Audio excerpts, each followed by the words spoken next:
All right, I'm Chris Avina with the American Outdoor News Podcast. I'm here again with my friend Craig Boddington, who is really an icon in the industry. Thanks for taking the time to speak to us, Craig. Oh, thank you, Chris. It's good to be with you. And, of course, we're here at the Safari Club Convention in Nashville. And, man, what a bomber of a convention this has been. It's fantastic. It really is. The crowds are unbelievable. The energy, and there's just so much going on. It's a great show. It really is. This is fantastic. I've been doing these shows for, oh my goodness, since the late 70s. And wow, I've never seen anything like this. Nashville is a great place to have a convention. And you know what I like best about this show is we're seeing a lot of families, a lot of kids.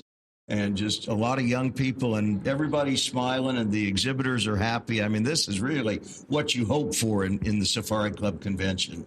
Now, you were a TV show host, you're an author, you have so many things going on. Now, I know you're heavily involved in anti-poaching efforts, and I know they're doing a lot of that in Africa. What's new on the anti-poaching front that the public should know about? Well, it's kind of, although that's the game department's job, the real anti-poaching boots on the ground is primarily done by outfitters protecting their concessions and making sure that they have sustainable use of wildlife for years to come. And, they've gone heavily in recent years to motorized patrols using dirt bikes, a lot of mobility, and just like in so many things in the world, drones have become increasingly important. Heavy use of drones for patrolling and for pinpointing poachers' camps. Drones are incredibly important these days. Now, I know you said something that really kind of piqued my interest.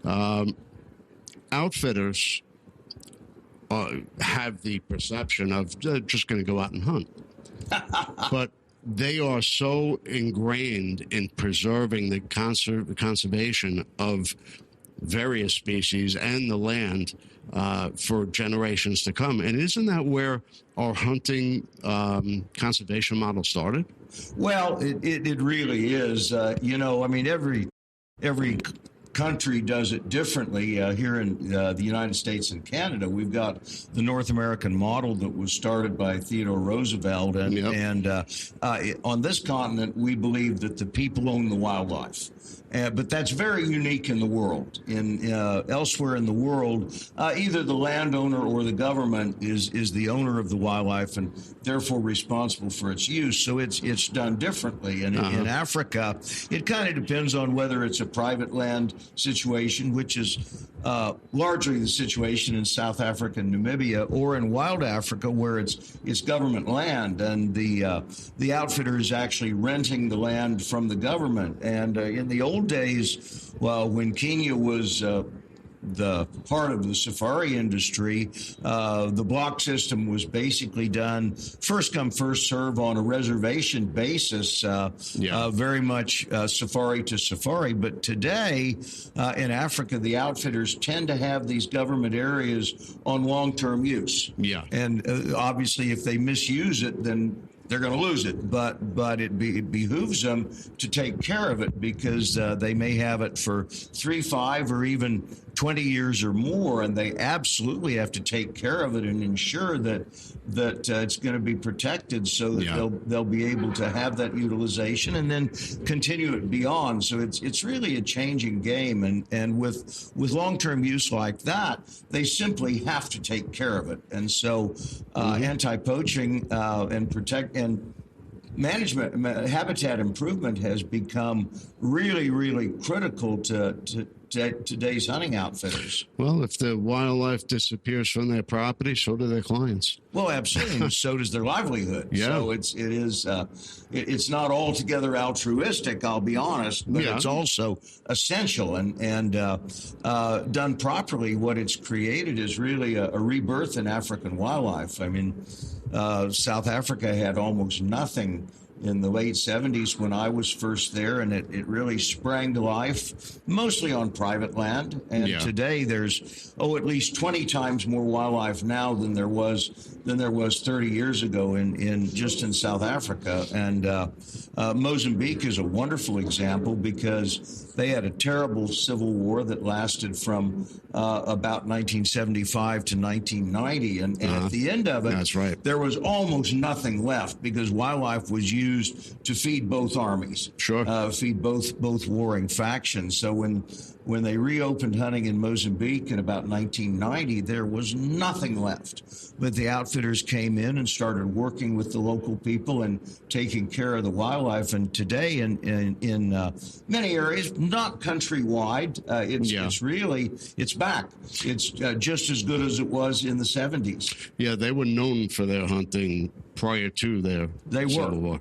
They were, and I was there about 1988 when the first ceasefire came in, and I even wrote that, I don't know, I don't think Mozambique can ever come back. And fortunately, I was dead wrong. Given protection and management, wildlife is wonderfully resilient. And the pioneer outfitters came back in about 1990, and they started taking care of it. And, it was slow, but it's built up, and they've just done a wonderful job. And that's just one example of what's happened all over the African continent. Now, you're known for your interest and vast knowledge on firearms and various cartridges. What is your cartridge of choice to hunt Africa? Well, it depends on what I'm hunting for. Truthfully, for plains game, and of course, at least 60% of all safaris are plains game safaris. So targeting various antelopes from little dikers on up to maybe 800-pound zebra, 500-pound wildebeest. And so with Africa, you got to have versatility. And on my first safari, that was the first time I ever used a 30-06. Oh, wow. And the good old 30-06 is really, to me, still one of the very, very best choices for African plains game. Now, if you're going to hunt bigger animals, whether it's a 2,000-pound eland, which is the largest antelope, or whether you're going for a 1,500-pound buffalo bull, you need a bigger gun. But the good old 375 is still an ideal choice and still one of the most versatile cartridges in the entire world. I'm more of a 308 type of guy. Sure. And I'm a 30-06 guy, but you know what? They're interchangeable. There's like that much difference. There's 7% difference between the two. So anything I say about the 30-06, you can still say about the 308. They'll both take down the same game. Oh, you bet.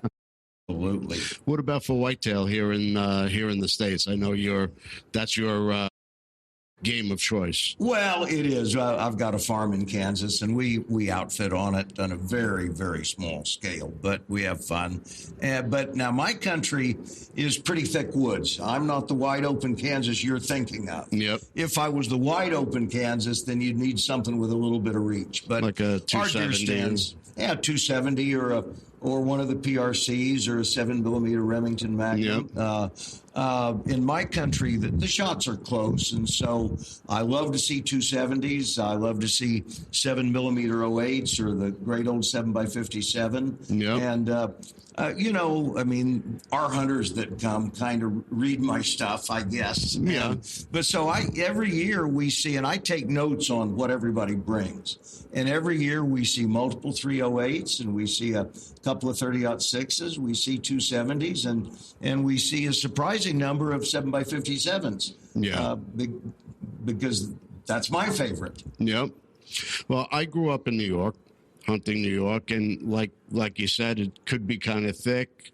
Need more of a brush gun. Although I love my 308, I can't say enough about my 30-30 lever action Marlin. I love that gun. Nothing wrong with the 30-30. And I think between my neighbor and I, we got about 24 deer stands. And I've got one that offers a possible 300-yard shot. The rest are all closer. And so I often use a 30-30. It's fine. Most of our stands, 75 to 125 yards is going to be your shot. And 30-30 is plenty of gun. Now, I've never had a client, I've never had a hunter bring a 30-30, but that's often what I use. Well, it's a good brush gun. Sure is. And by me, 100-yard shot is a long shot. Most of my deer have been taken with a rifle, 50, 70 yards, with a bow inside of 20. Sure, absolutely. I'm not a bow hunter. I admire you for that.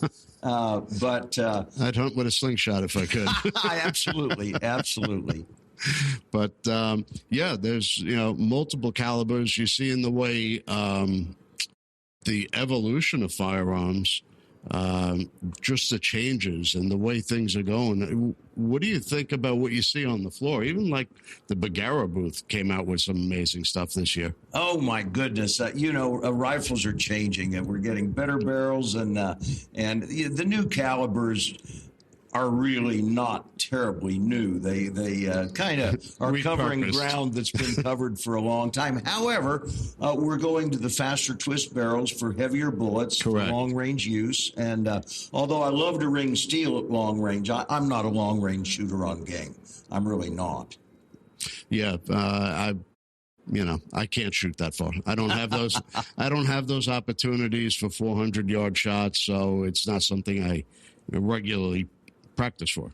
No, and you have to practice, and you have to have a range that allows you to practice. In order to shoot at distance, you have to practice at actual distance, because you have to learn to read the wind, and that's the greatest variable. And of course, the wind could be different where you're shooting than it is at the animal. The wind can be vast, and you have to try to read it, and at some distance, you really can't read the wind properly. Yeah.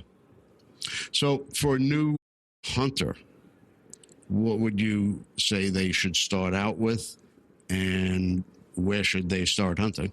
Well, it depends on what you're going to do. It depends entirely on what you're going to do. America is a deer hunting continent. All American hunters are deer hunters, whether they're in the East or the Midwest hunting whitetail, or the West hunting mule deer. Deer is always the starting point. For what you're going to use, you need to look at the country you're going to hunt in. In so much of the country, pretty hard to beat a 308. 30 calibers hit hard. They do. Whether you choose a 30-30 for close range, or a 308 for medium range, or one of the Magnum 30s for reaching out a little bit, 30 calibers hit hard there. However, you got a little recoil to deal with. So yep. I'm still strong on the good old 270. And today, if you want to go modern, the 6.5 PRC and the 7 PRC both are extremely versatile new cartridges. And I do have a 7 PRC, and that's what I'll use for sheep hunting and even for elk hunting with heavy bullets, where I know I'm going to reach out a little bit more. Any new books on the horizon? Well, I'm working on one now, but I kind of have to pace myself. It's been a couple of years since I've had a new book. I'll have a new one next year. About buffalo? No. Buffalo ran its course.